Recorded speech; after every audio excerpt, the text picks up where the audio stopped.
아멘. 할렐루야. 아멘.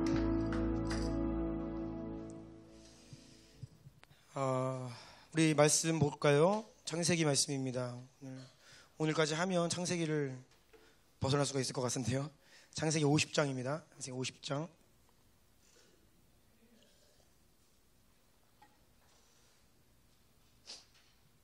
창세기 50장 15절부터 21절까지의 말씀입니다. 한 절씩 교독하겠습니다. 제가 먼저 읽고 여러분 한 절 읽고 15절부터 21절입니다. 요셉의 형제들이 그들의 아버지가 죽었음을 보고 말하되 요셉이 혹시 우리를 미워하여 우리가 그에게 행한 모든 악을 다 갚지나 아니할까 하고 요셉에게 말을 전하여 이르되 당신의 아버지가 돌아가시기 전에 명령하여 이르시기를 너희는 이같이 요셉에게 이르라 내 형들이 내게 악을 행하였을지라도 이제 바라건대 그들의 허물과 죄를 용서하라 하셨나니 당신 아버지의 하나님의 종들인 우리 죄를 이제 용서하소서 하매 요셉이 그들이 그에게 하는 말을 들을 때에 울었더라. 그의 형들이 또 친히 와서 요셉의 앞에 엎드려 이르되 우리는 당신의 종들이니이다. 요셉이 그들에게 이르되 두려워하지 마소서 내가 하나님을 대신하리이까 당신들은 나를 해하려 하였으나 하나님은 그것을 선으로 바꾸사 오늘과 같이 많은 백성의 생명을 구원하게 하시려 하셨나니 함께 읽겠습니다. 당신들은 두려워하지 마소서 내가 당신들과 당신들의 자녀를 기르리이다 하고 그들을 간곡한 말로 위로하였더라. 아멘. 아멘. 우리 주변에 있는 분들을 이렇게 축복하며 인사할까요? 나는 당신을 기대합니다 라고 인사해 주세요.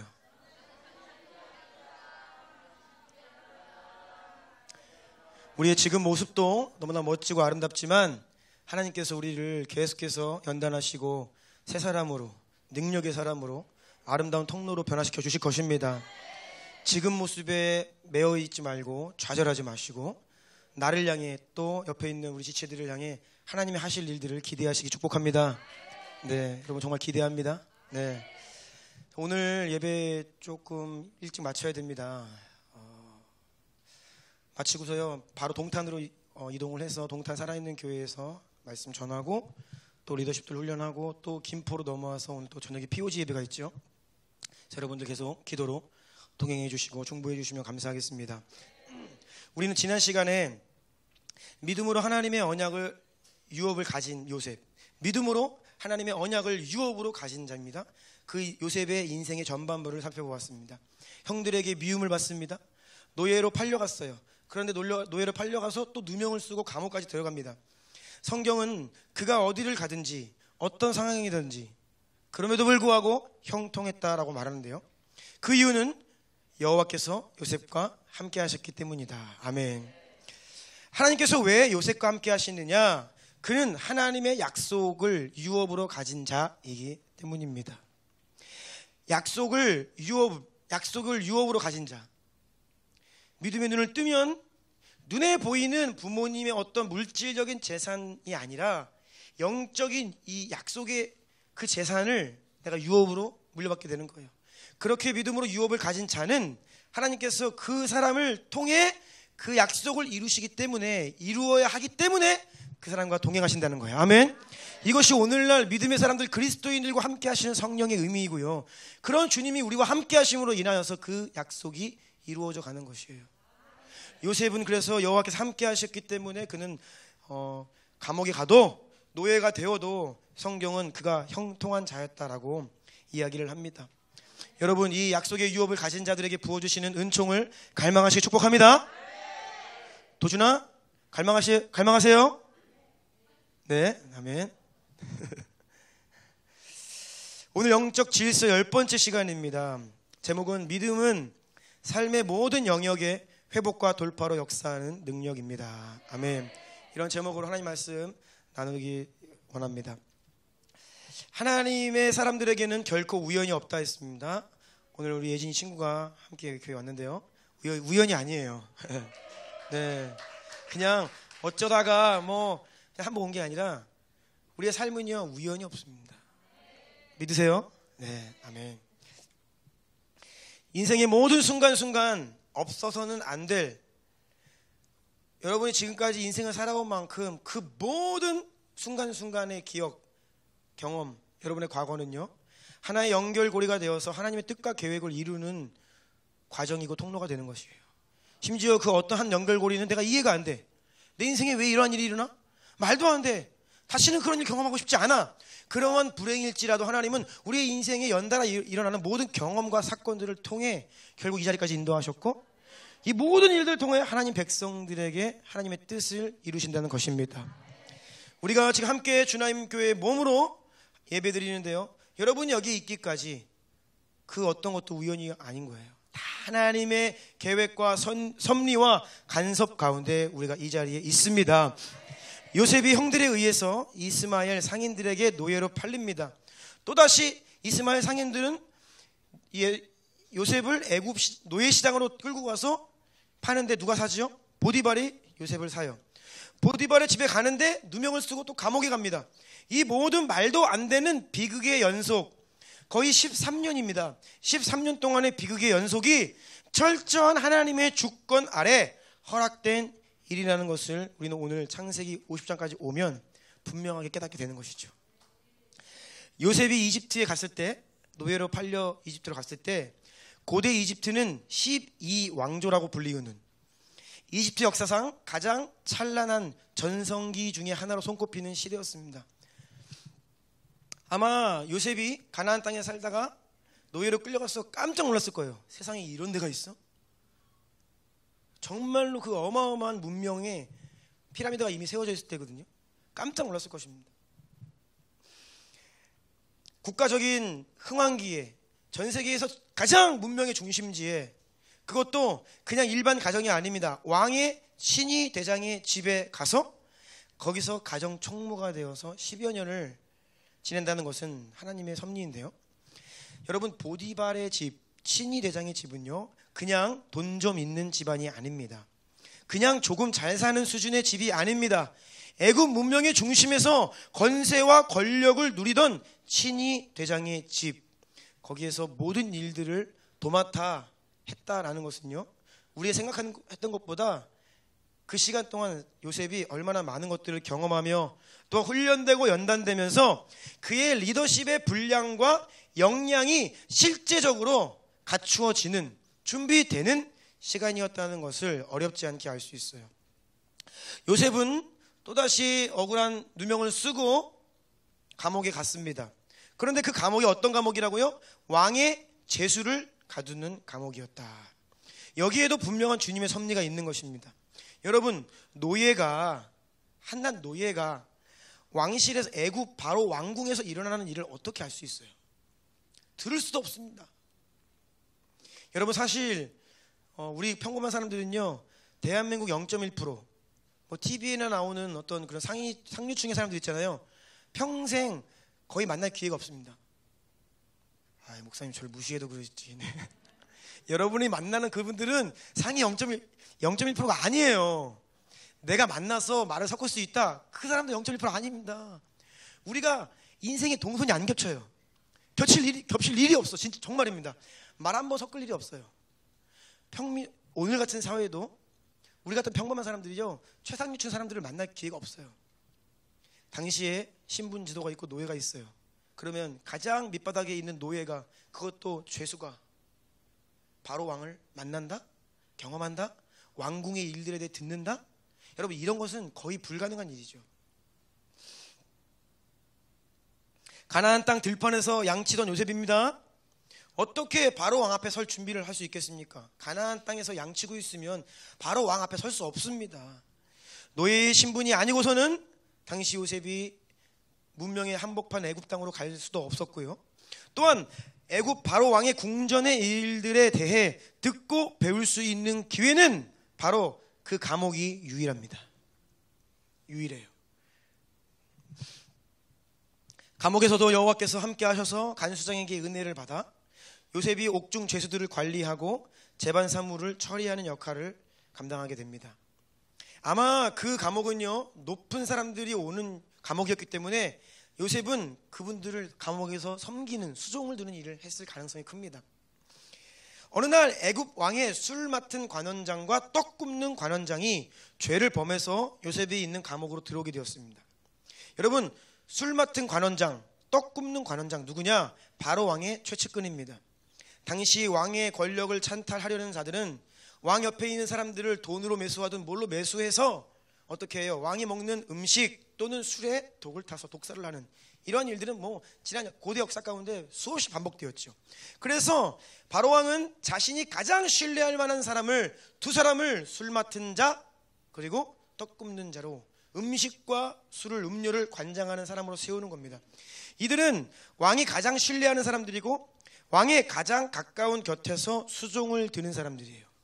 그리고 이들에게는 권위가 부어집니다. 그런데요, 한 가지, 이들은 조금만 잘못을 해도 목숨을 잃어버립니다. 왕의 심기가 조금 불편하잖아요.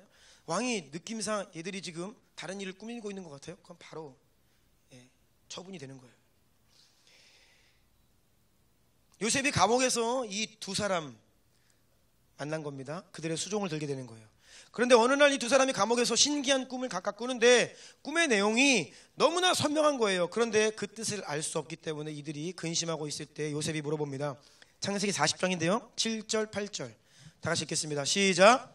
요셉이 그 주인의 집에 자기와 함께 갇힌 바로의 신하들에게 묻되 어찌하여 오늘 당신들의 얼굴에 근심의 빛이 있나이까? 그들이 그에게 이르되 우리가 꿈을 꾸었으나 이를 해석할 자가 없도다. 요셉이 그들에게 이르되 해석은 하나님께 있지 아니하니까 청하건대 내게 이르소서. 아멘. 해석은 하나님께 있지 아니하니까. 요셉은요 너무나 단순한 진리와 해답을 가지고 사는 인생이었습니다. 근심이 있어요? 하나님께. 문제가 있어요? 하나님께. 인생의 길이 막혀 있어요? 하나님께. 어떻게 그렇게 단순하지만 정확한 답을 줄 수 있었느냐? 실제로 지금까지 요셉이 버틸 수 있었던 이유가 이 한 가지예요.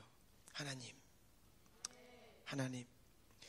이해되지 않을 때, 마음에 근심이 찾아올 때에 요셉은 주님을 신뢰함으로 계속해서 이렇게 물었을 겁니다. 주님, 이 억울함의 이유는 무엇입니까? 주님, 제 인생에 왜 이런 말도 안 되는 고통이 찾아옵니까? 하지만 저는 주님을 신뢰합니다. 주님께 내 인생을 의탁합니다. 아멘. 이것이 요셉의 13년 동안의 이 고백이었어요. 요셉의 마음에 이러한 믿음의 고백이 언제나 그와 함께했기 때문에, 그래서 근심하고 있는 관원장을 만나고 그들의 이야기를 듣자마자 지체 없이 나온 첫 마디는 그것은 하나님께 있습니다. 해결은 하나님께 있습니다. 아멘. 자동으로 자연스럽게, 그것도 당당하게 그런 이야기를 할 수 있는 거예요. 그런데 여러분, 어떻게 보면은요, 요셉은요, 그의 처지가 지금 어때요? 형들에게 팔려가지고 노예로 왔습니다. 강간범으로 지금 감옥에 와 있어요. 근심하고 있는 자들에게 하나님께 해답이 있습니다. 그러면 뭐라 그러겠어요? 그런데 왜 여기 와 계세요? 하나님 해결 맞아요? 비난받고 그 말이 참 내가 삶이 부끄러워요. 사실 그렇다고요. 그럼에도 불구하고 요셉은 당당하게 이야기한다는 거예요. 지난 금요일 백전사님 말씀 바로 이겁니다. 행함이 있는 믿음이란 우리가 어떤 착한 일을 많이 하고 선한 행위를 많이 하는 게 아니에요. 그래서 와, 얘는 정말로 삶을 보니까 뭐가 많아. 와, 막 성공도 했고 뭐 잘 나가고, 이러한 우리의 어떤 외적인 결과가 행함이 아니라는 것입니다. 행함이란 내 안에 있는 믿음이 겉으로 확인되는 것. 아멘. 주님이 나를 구원하신 그 기쁨이 내 입술을 통해 표현되고, 주님 때문에 내 안에 평강이 내 인생 가운데 흘러나오고, 가로막혀 있을 때, 근심이 있을 때 주님이 나의 문제를 해결하신다 하기 때문에 내 안에 두려움이 없는 거예요. 이것을 내가 믿음으로 선포하는 것이고 그것을 이야기하는 것, 이것이 행함이라고요. 아멘. 요셉은요, 내가 노예로 팔려왔어, 감옥에 왔어, 이거 상관없는 거예요. 그 안에 하나님이 동행하시기 때문에 그 마음에 평강이 있고, 그래서 그냥 이야기하는 거예요. 해답은 하나님께 있습니다. 아멘. 언제나 그런 믿음을 가지고 살았기 때문에 이게 자연스럽게 나오는 건데요. 그래서 두 관원장의 고민에 요셉이 자연스럽게 이 믿음의 고백이 나온 겁니다. 그러니까 우리가 여러분 믿음의 고백은요 쥐어 짜내는 게 아니에요. 생각해내는 게 아닙니다. 평상시에 우리가 어떤 마음과 생각과 입술의 고백을 하면서 사는지가 누군가를 만났을 때에 어떤 일을 당했을 때에 그냥 그것이 우리 입에서 나오는 것이죠. 아멘. 예. 요셉은 두 간원장의 꿈을 듣고 그 내용을 해석해 줍니다. 근데 구체적으로 요셉이 그 꿈을 어떻게 해석해 줬는지는 내용에 나와 있지 않아요. 성경에. 뭐 그 꿈을 가지고 주님께 기도를 해가지고 주님께서 알려주셨는지, 아니면 그 자리에서 이게 그 요셉에게 꿈을 해석하는 은사가 있어서 그것이 자연스럽게 영적인 은사로 풀어진 것인지, 아니면 요셉이 어떤 직관력을 통해서 그냥 그거를 풀어낸 것인지 구체적인 내용은 모릅니다. 여하튼 요셉은 아주 정확한 해석을 제시합니다. 그리고 만약 나의 해석대로 당신이 잘 되거든 나의 억울함을 좀 풀어주세요. 내가 억울하게 좀 여기 갇혀있어요. 바로왕에게 옆에서 수정된다니까 바로왕에게 가거든 나 좀 이야기해서 좀 꺼내주세요. 나 억울합니다. 이렇게 요셉이 부탁을 하죠. 요셉의 말대로 3일 후에 떡 맡은 관원장 사형을 당합니다. 술 맡은 관원장 전직을 회복합니다. 다시 왕에게로 갑니다. 그는 그런데 문제가 옥에서 풀려난 것이 너무나 기쁜 나머지 요셉을 잊어버렸어요. 까마득히 잊어버렸습니다. 그런데 여러분 이것 또한 하나님의 섭리입니다. 여러분 사람들에게 실망하지 마세요. 상황에 실망하지 마세요. 내 바람대로 되지 않는다라고 해서 너무 좌절하지 마세요.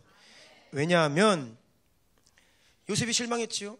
나를 건져줄 때가 됐는데 분명히 그 술 맡은 간원장이 나를 건져주러 올 텐데 하루, 이틀, 한 주, 한 달, 1년 지나는데 안 오는 거예요. 실망스럽죠. 하지만 이것 또한 하나님의 섭리이고 실수 없으신 하나님, 우연 같아 보이지만 우연이 아닙니다.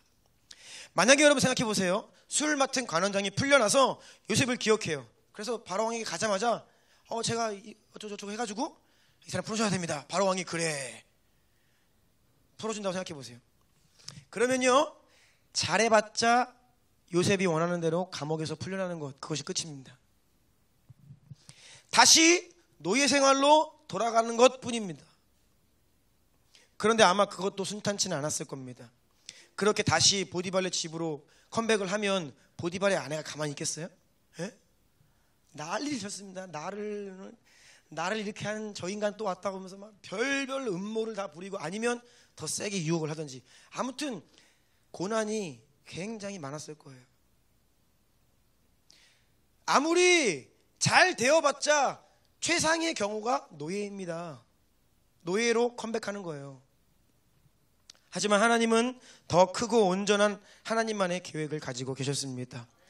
그로부터 만 2년이 지나고 여전히 요셉이 감옥에 갇혀 있을 때 바로왕이 어느 날 꿈을 꾸는데요, 하룻밤새 두 가지 꿈을 연달아 꿉니다. 너무나 무서운 꿈이고 혼란스러운 불안한 꿈이었어요. 바로가 애굽에 있는 점술가들, 똑똑한 사람들 다 불러 모읍니다. 자기의 꿈을 두 가지 꿈을 이야기하고 해석하라고 해요. 근데 단 한 사람도 그 꿈을 해석하지 못합니다. 그때 술 맡은 관원장이 번쩍 기억이 나는 거예요. 2년 만에 처음으로 내 꿈을 해석해준 그 감옥의 그 청년 기억이 난 겁니다. 그래서 바로왕에게 이야기하죠. 바로왕이 당장 데리고 와라. 그래서 요셉이 바로왕 앞에 섭니다. 노예입니다. 죄인의 신분입니다. 그런데 요셉은 또다시 당당하게 자기의 믿음을 이야기합니다. 창세기 41장 16절입니다. 요셉이 바로에게 대답하여 이르되 내가 아니라 하나님께서 바로에게 편안한 대답을 하시리이다. 아멘. 여전히 요셉의 대답은 무엇이냐? 하나님이 하실 것입니다. 하나님이 방법입니다. 하나님이 솔루션입니다. 아멘. 왕 앞에서 허튼 말하면 죽습니다. 너 그 말 진짜냐? 이 결과로 드러나지 않으면 날아가는 거예요. 그런데요, 당당하게 목숨을 걸고 이야기하는 거예요. 결코 망설임이 없습니다. 우리는 수많은 상황에서 다양한 사람들을 만났을 때에 내 믿음 고백하기를 주저합니다. 나는 예수님 믿고, 나는 예수님께 내 생명 드린 난 그리스도인이야. 나는 예수님을 위해 살아. 나는 주님을 위해 내 인생을 드렸어. 이러한 믿음의 고백을 우리가 세상에서 친구들 만나서 어디 가서 잘 못한다는 거예요. 어색하기도 하고요, 부끄럽기도 하고요. 내가 그런 말 자격이 있는가?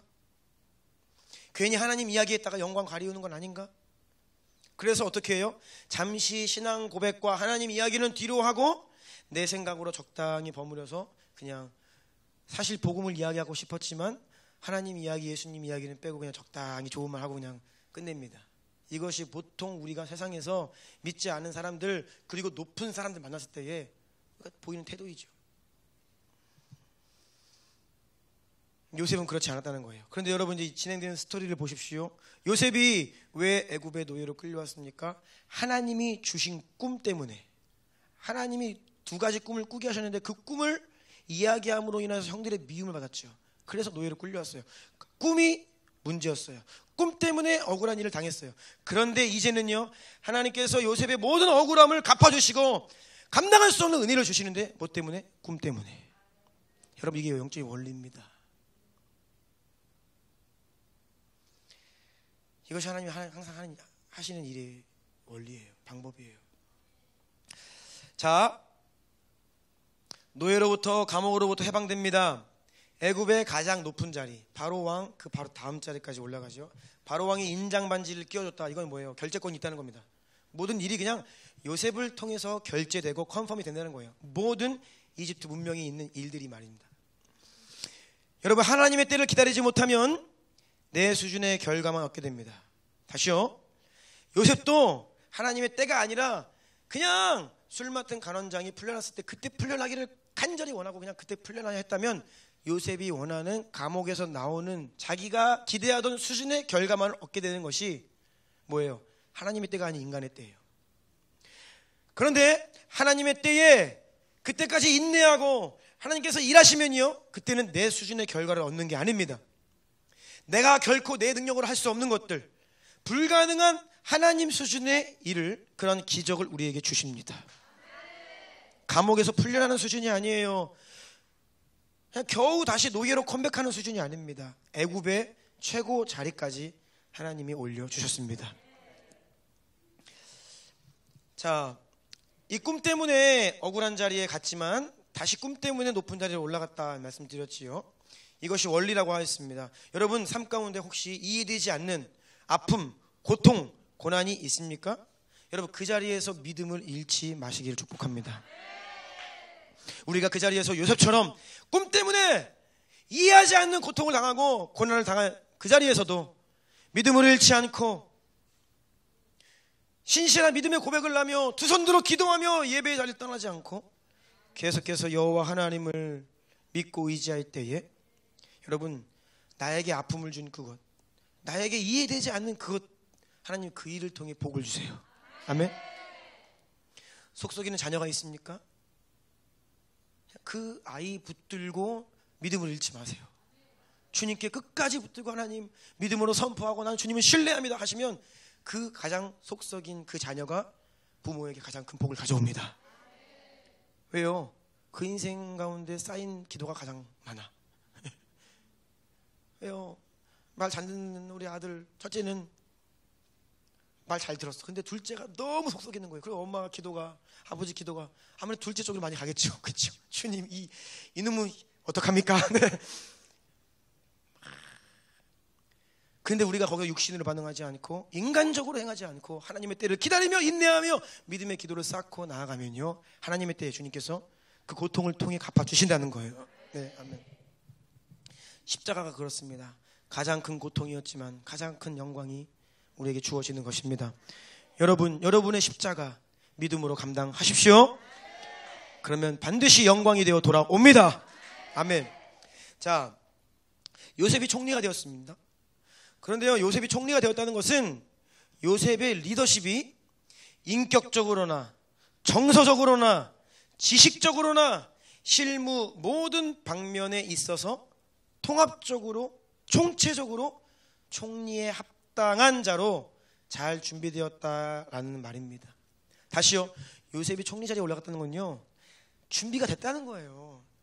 그냥 믿음이 좋고 은혜 받아서 간 게 아니라 모든 총리직을 수행하는 데에 필요한 실제적인 능력과 스킬이 다 준비되었다는 것이에요.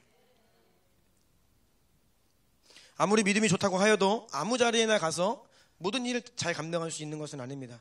저 같은 경우에 제가 뭐 아무리 믿음이 좋아도요, 나를 당장 어떤 기업의 CEO 자리에 딱 앉혀놓으면요, 저는 아무 일도 못해요. 왜요? 저는 그 실무 능력이 없어요. 아마 결제도 못할 거예요. 이게 은혜로 어느 날 그냥 뿅 하면서 올라간 게 아닙니다. 어느 누가 하나님의 은혜를 받아서 우리나라 최고의 호텔 주방장이 되었다라고 해보세요. 여러분, 그게 무슨 의미입니까?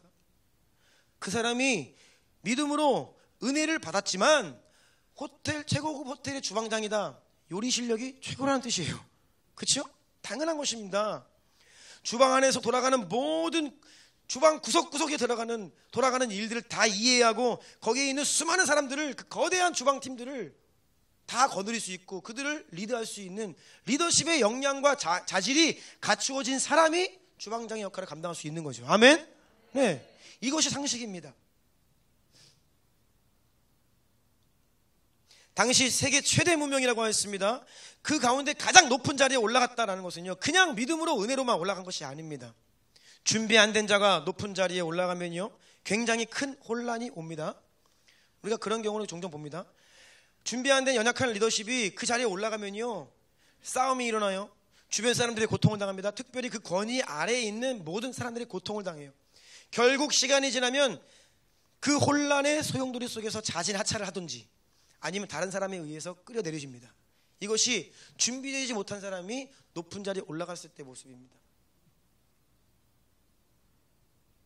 정치를 보십시오. 정치는 정치 실무 능력이 준비된 사람이 정치를 잘할 수 있어요.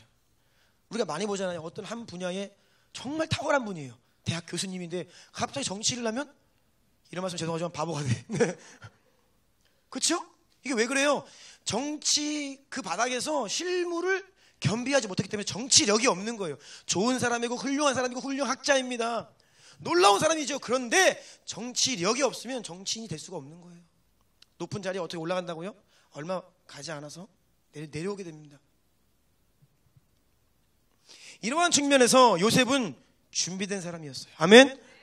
그는 반드시 준비되어야만 했습니다. 이것이 요셉이 13년 이해할 수 없는 고통의 이유입니다. 하나님은요,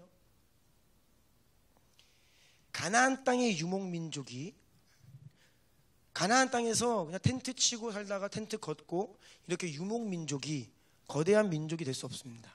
하나님이 아브라함에게 주신 그 언약의 유업이 있는데 뭐예요? 하늘의 별과 같이 바다의 모래와 같이 큰 하나님 나라의 백성의 민족으로 국가로 하나님이 성장시키겠다 약속을 주셨는데 유목민으로는 그거 안 됩니다. 그러면 애굽이라고 하는 큰 문명의 테두리 가운데 들어가서 하나님께서 이 민족을 키우셔야 되는데 이 거대한 프로젝트를 시작하실 때 가장 믿음의 사람, 믿음의 유업의 장자 요셉을 택하신 거예요. 요셉은 이해 못하지요? 하지만 이 13년 동안 이 거대한 프로젝트를 위해 준비 작업을 하신 겁니다. 억울하게 끌려간 보디발의 집에서, 그리고 감옥에서 하나님의 섭리 가운데 요셉은요 철저하게 연단되고 훈련되고 그의 역량을 준비하는 시간이었습니다.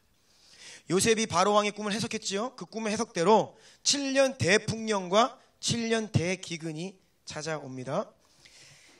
이제 기근이 시작되자 기근이 이게 너무 길어지는 거예요. 양식이 떨어진 주변 나라 모든 사람들이 애굽에는 양식이 있다, 애굽의 창고에 가면 요셉의 창고에는 곡식이 있다라는 소식을 듣고 다 돈다발을 들고 이제 애굽으로 가는 거예요. 양식을 구하기 위해. 요셉의 형들도 예외는 아니었죠. 그래서 이 요셉의 형들이 요셉을 만나게 됩니다. 형들을 다시 만난 진행되는 스토리를 보면 이 조금 요셉이 형들에게 좀 이해 안 되는 행동을 많이 합니다. 굉장히 구체적으로 성경이 그걸 기록하고 있어요. 이해 안 되는 행동을 많이 하고 막 어떤 일을 꾸미고 그래서 형들을 곤란한 상황 속에 막 몰아넣습니다. 그런데요, 처음에 이 성경 창세기 말씀 후반부를 그냥 읽으면 잘 이해가 되지 않아요. 하지만 자세히 성경을 읽으면 읽을수록 저는 요셉의 내면에 어쩜 이렇게 사람이 잘 준비가 되어 있고 영적인 질서가 견고하게 자리 잡고 있을까 놀라게 됩니다. 요셉은요, 애굽의 국정 운영 능력, 즉 그의 외적인 역량뿐이 아니라 형들에 대한 태도를 보면요, 내면에 견고한 영적 질서가 잘 훈련된 사람이라는 것을 알 수 있는데요. 극심한 연단과 다루심 속에서 요셉은 엄청난 믿음의 사람으로, 또 내적인 용량이 확장된 사람으로 변화되었습니다. 양식을 구하러 온 형들, 요셉은 단번에 알아봅니다. 왜요? 요셉은 가나안 땅에서 형들과 아버지와 함께 쓰던 자기 옛날 언어를 기억해요. 그런데 13년 동안 요셉은 애굽의 새로운 언어를 익혀서 지금 애굽말을, 이집트말을 하고 있습니다. 형들은 자기들끼리 막 이야기를 하면서 왔죠. 요셉은 그걸 다 이해하고 있어요. 그런데 형들은 요셉이 하는 애굽말을 이해하기 위해서는 통역을 세워서 들어요. 그러니까 요셉은 이미 형들인 것을 다 눈치채고 있지만 형들은 전혀 동생인 것을 눈치채지 못하죠. 형들이 요셉에게 와서 어떻게 합니까? 제일 먼저 엎드려 땅에 절합니다. 요셉의 꿈이 성취되는 순간이죠. 그 자리에서 요셉은 형들을 엄히 신문합니다. 의도적입니다. 신문을 막 하면서 형들인 것을 다시 한번 확인하고, 그리고 이들이 애굽의 동향을 살피러 온 정탐꾼들이다, 스파이다, 이렇게 의심이 된다라고 이야기를 하면서 3일 동안 형들을 감옥에 가둡니다. 그리고 결국 형들은 풀어주지만 한 사람, 시므온 형 한 사람만 붙잡아둔 채 나머지 형들은 양식을 가득히 곡식자리에 담아서 이제 보내죠. 그때 각 곡식 자루마다 곡식만 보낸 게 아니라 뭘 같이 보냅니까? 형들이 그 곡식을 사려고 낸 돈까지 같이 집어넣어서 보내요. 형들이 가나안 땅으로 컴백을 하다가 중간에 자루를 열어보니까 돈이 들어있는 거예요. 그래서 깜짝 놀라죠. 뭐예요? 돈을 지불하고 곡식을 사왔어야 되는데 자기들이 돈이 다 거기 있는 거예요. 그게 뭐예요? 훔쳐온 게 되는 거잖아요. 너무나 두렵고 떨리고 당황했습니다. 이래저래 해서 시간이 많이 지나서 애굽에서 가지고 온 양식이 다 소진됩니다. 아버지가 다시 가서 또 가져와라. 그런데 시므온이 잡혀 있습니다. 아버지, 동생 베냐민 데리고 가야 됩니다. 안 가면 안 됩니다. 그래서 다 모든 아들들이 이제는 다시 애굽으로 가죠. 또다시 요셉 앞에서 엎드려 절을 합니다. 요셉의 꿈은 재차 성취가 됩니다. 요셉의 명령으로 요셉의 신하는 형들의 그 자루에 양식을 한가득 또 채우고 이전과 같이 양식값으로 지불한 돈까지 도로 넣습니다. 근데 이번에는요, 하나를 더 넣습니다. 그것은 요셉의 집안에서 귀하게 쓰이는 은잔이에요. 은잔, 보물입니다. 그것을 몰래 그 자루 안에 숨겨놓습니다. 그리고 보내죠. 그리고 돌아가는 형제들을 뒤쫓아가서 너희가 지금 요셉의 집에서 무언가를 훔쳐갔다 라고 하면서 자루를 열어보니까 막내 동생의 자루에서 은잔이 나옵니다. 이게 형들이 감당이 안 되는 거예요. 억울한 누명을 쓰고 있어요. 그래서 다 잡아들입니다. 요셉이 왜 이렇게 형들을 이렇게 저렇게 어렵게 힘든 상황으로 몰아갑니까? 요셉이 형들에게 야비한 보복을 하고 있는 겁니까? 그렇지 않아요. 내가 경험한 억울함 형들도 한번 당해봐 막 그러는 거예요 지금? 아닙니다. 사실 요셉은요, 이미 과거의 아픔, 상처, 그리고 형들에 대한 어떤 분노, 왜 없겠어? 다 있었겠죠. 하지만 그 모든 것들을 하나님께서 다 다루어 주셔서 다 해결해 주시고 돌파한 상태라고 볼 수 있어요. 창세기 41장 51절 52절입니다. 읽겠어요. 시작. 요셉이 그의 장남의 이름을 므낫세라 하였으니 하나님이 내게 내 모든 고난과 내 아버지의 온 집 일을 잊어버리게 하셨다 함이요, 차남의 이름을 에브라임이라 하였으니 하나님이 나를 내가 수고한 땅에서 번성하게 하셨다 함이었더라. 아멘. 이미 요셉이 이 므낫세의 이름을 지을 때에 하나님이 내게 내 모든 고난과 내 아버지의 온 집의 일을 잊어버리게 하셨다 라고 하면서 첫째 아들의 이름을 지었습니다. 이미 요셉은요, 과거를 다 잊었어요. 다 주님 치유하셨습니다. 형들을 다 용서했어요. 여러분, 우리가 이런 고백들, 이게 지금 요셉의 고백이잖아요. 우리의 입술의 말의 고백이 우리의 마음의 상태를 나타내는 겁니다. 이것이 요셉의 마음의 상태였습니다. 제가 지난주에 참 재미있는 그리고 놀라운 소식을 들었는데요. 우리 한나자매 어디 있어요? 한나자매가 몸이 좀 안 좋아서 수면 내시경을 검사를 하러 갔죠. 수면 내시경을 하는데 잠들잖아요, 그렇죠? 수면이니까. 그런데 이제 수면 내시경에서 깨어날 때 이제 종종 우리가 참 흉악한 꼴을 봅니다. 사람들 마음 안에 악한 것이 많으면요, 막 어떤 사람 욕을 한대요, 막 욕을 한대. 근데 한나가 잠이 깨어나기 전에 자기도 모르는데 뭘 했냐? 찬양을 불렀다는 것이죠. 그 찬양이 주님의 승리 보리라, 맞아요? 주님의 승. 네. 나를 헤아려 했던 그것들 주는 바꾸시네. 이거를 반수면 상태에서 깨어나기 전에 불렀다는 것이죠. 모든 사람이 들을 수 있게. 이게 한나 마음 안에 있는 믿음의 고백인 거예요. 축복합니다. 너무 멋져. 저도 그래야 되는데. 제가 생각나는 일이 하나 있는데, 제가 청년 때 이제 신앙생활 우리 이종민 집사 같이 이제 교회에서 같이 했죠. 근데 우리 후배들이랑 찜질방을 갔습니다. 잠을 잤어요. 근데 한 후배가 저한테 아침에 이야기하더라고요. 아우, 실망을 많이 했대. 제가 꿈을 꾸면서 그렇게 욕을 하더래요. 그래서 얼마나 제가 민망하던지, 뭐 그게 맞는 말인지는 모르지만 기억은 안 나요. 그런데 제가 뭐 흉악한 꿈을 꿨는지 제가 욕을 막 했대. 그래서 할 말이 없더라고요. 네. 축복합니다. 네. 우리가 하나님을 향한 찬양과 이 입술의 고백이 자연스럽게 흘러나와야 됩니다. 그러기 위해서는 우리 마음이 그것이 가득해야 돼요. 네. 만약에 우리가요, 분노가 있잖아요, 쓴뿌리가 있잖아요, 그러면요, 그게 나도 모르게 나옵니다. 한숨이 나오고 이 센 거친 말이 나오는 거예요.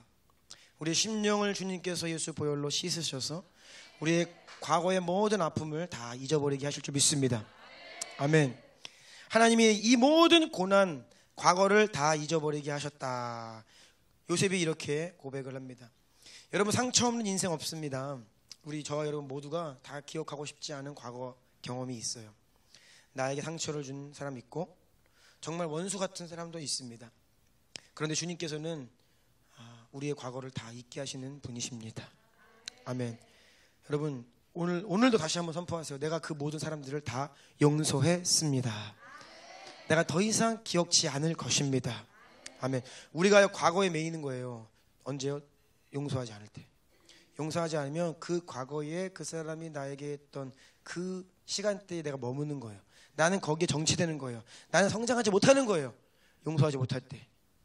믿음이 성장하지 못하는 거예요. 용서를 해야, 깨끗이 잊어버려야 우리는 성장할 수 있습니다. 아멘. 자, 그러면 요셉이 자기 형들이 자기에게 했던 모든 악행들을 용서했어요. 잊어버렸습니다. 그 상처를 하나님께서 치유해 주셨는데 형들을 왜 이렇게 당황스러운 상황으로 몰아넣고 있습니까? 자, 다시요. 요셉이 총리 자리에 올랐다는 것은요, 단지 믿음이 좋았던 것이 아니라 총체적인 통합적인 영역에서 준비되었다라고 했습니다. 요셉은요, 무엇보다 사람에 대한 이해가 탁월했습니다.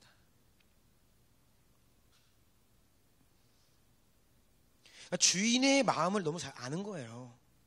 그러니까 주인이 어떤 마음을 가지고 그 의중을 너무나 잘 알아요. 사람을 너무나 잘 이해하고 있기 때문에 주인이 시키지 않은 일까지도 넉넉히 감당하기 때문에 어디를 가든 신임을 받고 위임을 받는 거예요. 사람에 대한 이해입니다. 여러분, 그런데 우리가 사람을 이해한다 했을 때 다른 것보다 무엇이냐? 사람이 죄인이라고 하는 것을 아는 거예요. 사람이 죄인이다라는 것을 아는 것. 모든 사람 안에, 내 안에도 그렇고 이 사람 안에도 그렇고 악한 본성이 있다는 것을 아는 것, 이것이 사람에 대한 이해입니다. 그래서요, 사람이 죄인인 것을 알잖아요. 그러면 지혜롭게 행동합니다. 자, 다시요. 우리 모두가 죄인인 것을 알면 지혜롭게 행동합니다. 나도 의인이고 너도 의인이고 우리가 다 죄가 없어. 그러면 그냥 순수하게 순진하게 행동하면 돼요. 그런데 다 죄인이에요. 그래서 지혜롭게 행동해야 된다는 거예요.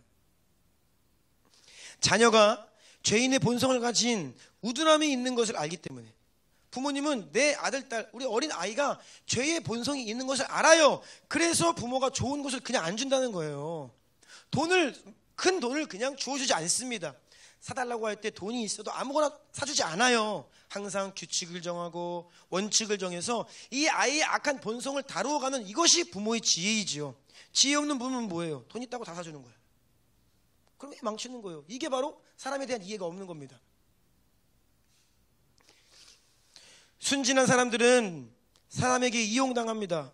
어려운 일을 많이 겪어요. 맞아요. 좀 착한 사람들이 이용을 당합니다. 그런데요, 착하다, 순진하다, 어떤 측면에서는요, 사람이 악하다는 것을 잘 간과하는 겁니다. 그래서 미련하게 그냥 사람을 믿어버리는 거예요. 정직하게 말하자면 사람에 대한 이해가 부족한 것입니다. 무지한 것입니다. 요셉은요, 형들을 다시 만난 감격과 기쁨이 그 안에 있습니다. 형들을 딱 만나니까 막 지난 고난의 세월들이 막 필름처럼 지나가는 거예요. 눈물이 나고 복받쳐 올라서 어떡해요. 뒤로 물러가서 혼자 막 엉엉 울다가 또 오고, 너무나 막 가슴이 뜨거워지고요. 당장이라도 가서 형들 막 안아주고 싶죠. 하지만 그런 감정을 억누르고 무엇을 하느냐? 형들이 과거에 자기에게 했던 악행에 대해서 어떻게 생각하고 있는지, 이거 알고 싶은 겁니다. 형들이 지금 나이 많은 아버지와 막내 베냐민에 대해서 어떻게 생각하고 어떤 태도를 가지고 있는지, 형들의 지금 영적인 상태가 어떤지 철저하게 점검 들어가는 거예요. 이것 때문에 형들에게 이해 안 되는 행동들을 하고 있습니다. 창세기 42장 13절입니다. 그들이 이르되 당신의 종 우리들은 12형제로서 가나안 땅 한 사람의 아들들이라. 막내 아들은 오늘 아버지와 함께 있고 또 하나는 없어졌나이다. 이게 요셉에게 형들이 처음 자기 가족을 설명한 내용인데요. 요셉을 향해서 뭐라고 얘기해요? 하나는 없어졌다. 약간 뭔가 여기서 불분명히 모호한 이야기를 합니다. 요셉을 노예로 팔아넘긴 사건을 두고 동생 중에 하나가 없어졌습니다 라고 짤막하게 말하는 것이, 아직까지도 자기들의 행위에 대해 완전하게 회개하지 않은 것은 아닌지 모호한 태도를 보게 되는 것입니다. 그래서 요셉은 그들로 하여금, 형들로 하여금 과거를 생각하고 잘못을 기억하며 회개할 기회를 주고 있는 것입니다. 요셉이 형들을 계속 혼으로 몰아갑니다. 그러니까 형들이 이제 이런 말들을 하기 시작해요. 자, 다 볼 수는 없고요. 중간중간 몇 가지 좀 보겠습니다. 42장 21절 22절 다 함께 읽습니다. 시작. 그들이 서로 말하되 우리가 아우엘로 말미암아 범죄하였도다. 그가 우리에게 애걸할 때 그 마음의 괴로움을 보고도 듣지 아니하였으므로 이 괴로움이 우리에게 임하도다. 루벤이 그들에게 대답하여 이르되 내가 너희에게 그 아이에 대하여 죄를 짓지 말라고 하지 아니하였더냐. 그래도 너희가 듣지 아니하였느니라. 그러므로 그의 핏값을 치르게 되었도다 하리. 예, 아멘. 형들이 자기들이 말도 안 되는 억울한 상황을 자꾸 당하니까 그제서야 과거에 요셉에게 했던 악행을 기억하게 됩니다. 다 그동안 쉬쉬했을 거예요. 아버지한테 거짓말했잖아요. 이 얘기는 우리 그냥 무덤까지 가지고 가자. 절대 요셉의 요자도 꺼내지 말라. 다 쉬쉬했겠죠. 그렇게 13년을 살았습니다. 그런데 억울한 상황을 만나자 우리가 억울하게 노예로 팔아넘겼던 그 동생이 기억나게 되는 거예요. 자신들의 죄악이 이제 기억이 나는 겁니다. 저는 이렇게 요셉이 형들을 대하는 방식을 보면서 하나님께서 우리를 다루는 방식을 보게 됩니다. 야곱이 아버지를 속였지요. 그래서 어떻게 해요? 아들들에게 속임을 당했다고 했습니다. 야곱이 아버지를 염소를 가지고 속였어요. 아들들이 염소를 가지고 자기를 속입니다. 형들이 자기에게 똑같이 행했던 악행을 떠올리고 회개하도록 그런 상황으로 요셉이 몰아가는 거예요. 우리가요, 다른 사람 또 우리 자신 태도가 분명해야 되는데요. 어떤 태도냐? 죄에 대한 태도입니다. 죄에 대한 태도. 우리가 하나님 앞에서요, 우리 죄에 대한 태도가 아주 분명해야 돼요. 우리는 이미 회개한 자라고 하는 분명하고 단호한 확고한 태도가 있어야 됩니다. 아멘. 회개는요, 대충 어영부영 할 수 있는 게 아닙니다. 회개 한샘 치는 것은 어리석은 거예요. 아유, 내가 신앙 경력이 이래봬도 모태 출석인데 어렸을 때부터 교회를 다녔는데 아유, 뭐 회개 많이 했죠. 그렇게 모호하게 하면 안 됩니다. 정말 회개했습니까? 자신의 죄를 회개했습니까? 물어봤을 때 예, 저는 십자가 앞에서 내 모든 죄와 허물을 회개하고 용서받았습니다. 아멘. 이런 단호한 믿음의 고백이 있어야 돼요. 그런데 뭔가 좀 머뭇거린다. 왜요? 한국교회가 회개를 잘 강조 안 하거든요. 여러분, 세례 줄 때요, 회개하지 않으면 원래 그거는 세례에 자격이 없습니다. 회개했느냐? 이것이 회개했느냐? 이것이 원래 예수를 믿느냐는 뜻이에요. 당신은 회개했습니까? 네, 저는 회개했습니다. 이것이 원래 그리스도인의 태도예요. 근데 오늘날 회개했습니까? 예수님 믿기는 하는데 회개는 좀, 진짜 회개했습니까? 정말 회심했습니까? 사람들 사이에서도 마찬가지예요. 어떤 잘못한 게 있어요. 그런데 아유 이제 잘하겠지, 정신 차렸겠지. 아니요, 확인하셔야 됩니다.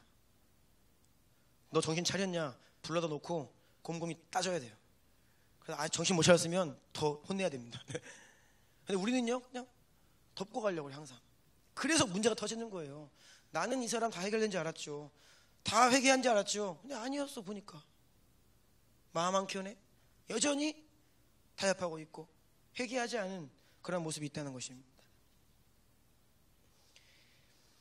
최고 권위 자리에 앉아 형들을 대하는 요셉의 방식을 보면 마치 하나님께서 우리를 다루실 때와 비슷하다. 예. 우리가 위기의 상황에서 두렵고 고통스럽고 또 간절함으로 기도합니다. 그런데 하나님께서는 그냥 그 상황들 당장에 들어주지 않으실 때가 있어요. 왜입니까? 그 모든 상황 속에서 우리 스스로 내면을 돌아보게 하시는 겁니다. 과거, 죄악, 나의 연약함에 대해서 충분히 돌아보고 깨닫고 생각하고 회개할 수 있는 시간을 허락하시는 거예요. 네. 요셉이 형들을 계속해서 압박한 이유는 형들의 강팍한 마음이, 완고한 마음이 깨질 수 있도록, 그래서 동생에게 했던 그 모습을 이제 철저하게 회개하도록 계속 몰아간 거고요. 동시에 그런데 그 내용을 들어가 보면요, 사실상 이 요셉은 형들에게 은혜를 베풀고 있습니다. 그렇죠? 양식을 한가득 지어주면서 돈도 다시 다 돌려주고, 뭐 그냥 막 다 축복을 해주면서 사실 형들을 이렇게 다루는 굉장히 지혜로운 사람이에요.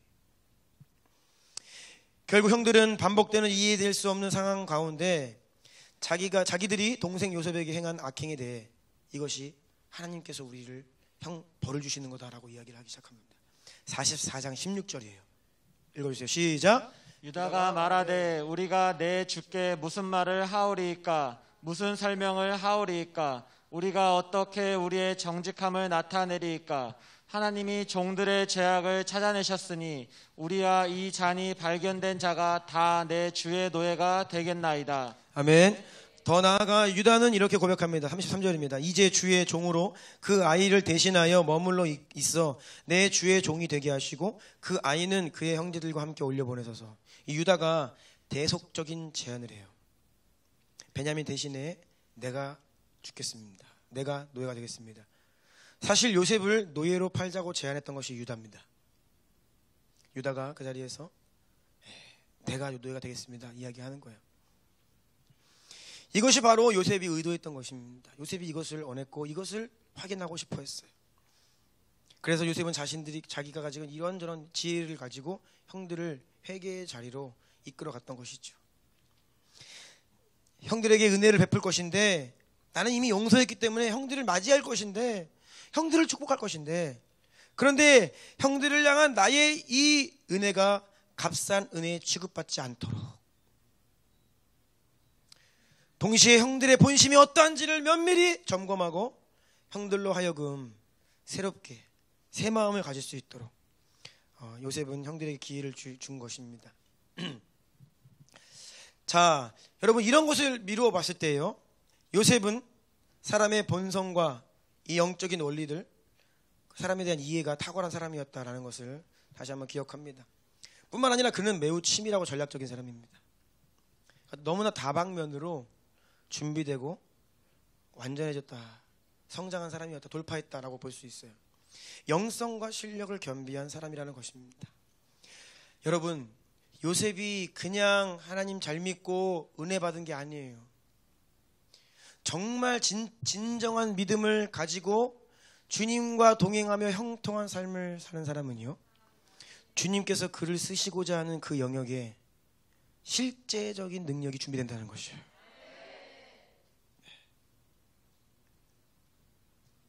실제적인 능력. 우리가 왜 실무 능력이 준비가 안 될까요? 하나님이 나를 이렇게 쓰시려고 하는데 사실 내가 교회에서는 좀 믿음이 있어 보이는데 세상에서는 잘 안 돼. 왜일까요? 준비가 다 잘 되지 못하는 거거든요. 그런데 우리가 정말로 나에게 맡겨주신 그 모든 일들을, 그 작은 일부터 죽게 하듯 충성되이 성실하게 감당하면요, 결국 우린 준비됩니다. 그런데 우리가 이 성실도가 충성됨이 떨어지는 거예요. 하나님은요 쉴 수가 없습니다. 여러분 한 사람 한 사람을 쓰고자 하시는 계획이 있고요, 어떤 모양 어떤 모습 어떤 기능으로 하나님 나라를 위해 사용하실지 다 플랜이 있으세요. 계획이 있으세요. 그래서 지금도 여러분의 지금 그 자리에 있는 것이고, 여러분이 그런 환경 가운데 있는 것이고, 여러분이 그런 어려운 일을 만나는 것이에요. 그런데 그 가운데서 우리가 믿음으로 반응해야 하는데 많은 경우에 육신으로 반응한다는 거예요. 연단이 끝나지 않았는데 하나님이 옮기지 않으시는데 내가 그냥 힘들다고 나와버리는 거예요. 그렇게 막 옮겨 다니는 겁니다. 훈련되지 못하는 거예요. 그러면 내가 생각하는 삶, 내가 기대하는 미래는 이룰 수 있을지는 모르지만 그렇게 되면 결국 내 수준의 삶을 살게 된다는 거예요. 하나님이 계획하신 놀라운 섭리 가운데 기대치도 못하고 하나님 어떻게 이걸로 나를 이렇게 준비시켰을까? 여러분, 고난의 시간 속에서 우리가 준비되는 겁니다. 가장 피하고 싶은 그런 상황, 내가 가장 피하고 싶은 사람, 그 관계 가운데 하나님이 준비시키시는 거예요. 왜요? 우리를 쓰시려고. 근데 왜 하나님 우리 쓰신다고요? 그냥 여러분 인생 축복하시고 잘되게 하신다는 게 아니에요.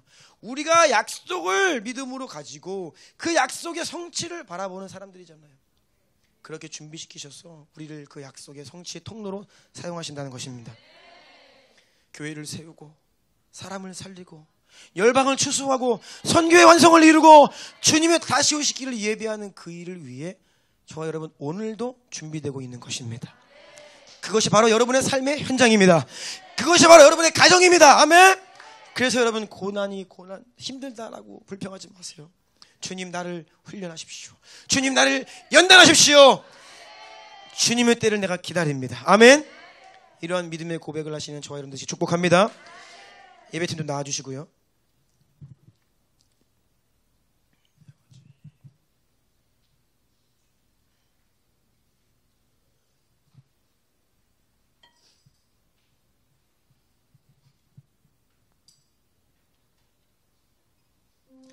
요셉이 형들에게 이야기합니다. 형들이 나를 이곳에 팔았다고 해서 근심하지 마세요. 한탄하지 마세요. 하나님이 생명을 구원하시려고 나를 형들보다 먼저 애굽에 보내신 겁니다. 얼마나 위대한 고백입니까? 너무 놀라운 고백을 하고 있어요. 형들 더 이상 두려워하지 마세요. 내가 하나님을 대신하겠습니까? 당신들은 나를 헤아려 하였으나 하나님은 그것을 선으로 바꾸사 오늘과 같이 많은 백성의 생명을 구원하게 하시려 하셨나니. 하나님을 경외하고요 믿음의 삶을 살았던 요셉의 인생 가운데 이 용서의 능력이 부어지는 거예요. 와. 우리는 요셉보다 더 억울한 일을 당한 사람 없지요? 요셉은요 노예가 되어서요 정서적인 낙태, 육체적인 낙태 다 당했습니다. 그런데 요셉이 형들을 용서해요. 뭐 총리 자리에 올라가서 보디발의 아내에게 보복하지 않았죠. 용서의 능력은요 믿음에서 나옵니다. 아멘. 우리가 여러분 용서가 안 된다? 주님께 나아가야 돼요. 주님께 나아가야 돼요.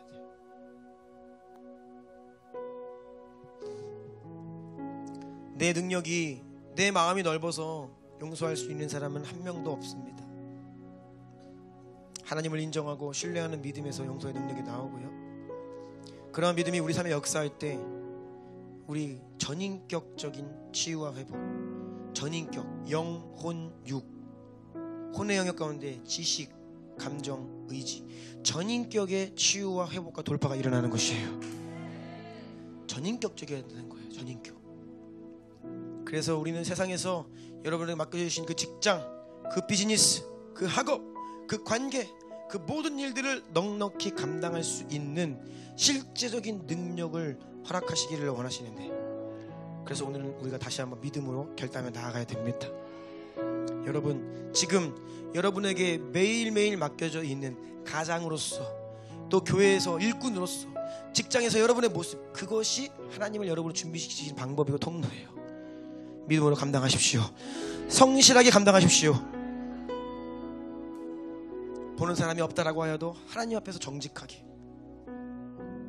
우리 한번 기도합시다. 하나님, 우리가 요셉과 같이 약속을 유업으로 가진 자들입니다. 하나님, 우리를 통해서 이 약속을 이루실 주님을 찬양합니다. 아무것도 아니고 가나안 땅에 그냥 양치는 목동에 불과했던 나이지만 주님, 나를 연단하시고 새롭게 하시고 훈련하셔서 정말 놀라운 주님 선교의 완성과 다시 오시기를 예배하는 통로로 나를 사용하시기를 원하시오니, 이 교회를 든든히 세우시는데 일꾼으로 사용하기를 원하시오니, 우리 주님 교회를 그러한 교회로 사용하기를 원하시오니, 주여 나를 연단하시고 다스리시고 훈련하여 주십시오. 오늘 하루도 이번 한 주도 주님 앞에 훈련되고 준비되고 그런 영혼 육의 통합적인 실력이 겸비된 자로 준비되는 그러한 자리로 나아가기를 원합니다. 우리 그러한 기대와 갈망을 가지고 우리 주의 이름 세 번 부르고 기도합니다. 주여!